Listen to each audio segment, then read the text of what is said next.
ଏବେ ଏବେ आसीगला बहुत बड़ खुशी खबर। आउ कौन खुशी खबर आसला ये वीडियो माध्यम आपण मैंने जानीपारे। जदि आम चैनल रे नुआ करी आछंती वीडियोटी पूरा लास्ट पर्यंत देखंतु संपूर्ण जानीपारे। आ वीडियोटी गोटे लाइक सब्सक्राइब करेंगे, बेल आइकन को दबाई ऑल उपर क्लिक करेंगे। एबे 9टी प्रस्ताव को कैबिनेट मंजूरी, बढ़िला भिन्नक्षम और बार्षिक भत्ता। आम राज्य सरकार श्रीजुक्त मोहन चरण माझी बहुत बड़ खुशी खबर आनी। इलेक्शन पूर्व जो घोषणा करते 80 वर्ष ऊर्ध वयस्क व्यक्ति मानक 3500 टंका लागू करेंगे। ता सहित 80% जो भिन्नक्षम दिव्यांग एमानक 3500 टंका लागू करेंगे बोली घोषणा करते। किंतु एबे ओडिशा रे बीजेपी सरकार गठन कर सारी।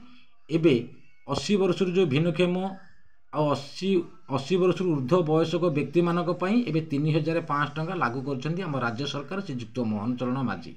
9टी प्रस्ताव को कैबिनेट मंजूरी बढ़िला, किंतु भिन्नक्षम और बार्षिक भत्ता सरकार बहुत बड़ खुशी खबर आनी। शुक्रवार राज्य कैबिनेट रे 9टी गुरुत्वपूर्ण प्रस्ताव मंजूरी प्रदान करिसेंती। 80 वर्षरु अधिक वयस्क एवं 80% अधिक भिन्नक्षम भत्ता वृद्धि करा जाइथिबा बेले सुभद्रा हिताधारी को 2024 2टी किस्ती अर्थ एकाकालीन प्रदान करा जिबाकू निष्पत्ति होईछि। सेहीपरि पीएम सूर्यघर योजना रे सोलार पैनल प्रकल्प स्थापना कले हिताधारी को मिलिबो सब्सिडी प्रदान करा जिबो बोली निष्पत्ति होईछि। पूर्व 80 वर्ष अधिक वयस्क को राज्य सरकार 1200 टंका प्रदान करुथिले। 80% अधिक भिन्नक्षम को 1200 टंका भत्ता दिया जाउथिला। एहाकू वृद्धि करा जायछि। उभय वर्ग को एणिकी मासिक 3500 टंका भत्ता दिया जिवो बोली कैबिनेट रे निष्पत्ति निया जायछि। उभय मधुबाबू और जातीय सामाजिक सुरक्षा कार्यक्रम अधीन रे एही भत्ता दिया जिवो। 2025 जनवरी मासुरु वर्धित भत्ता लागू करा जिवो।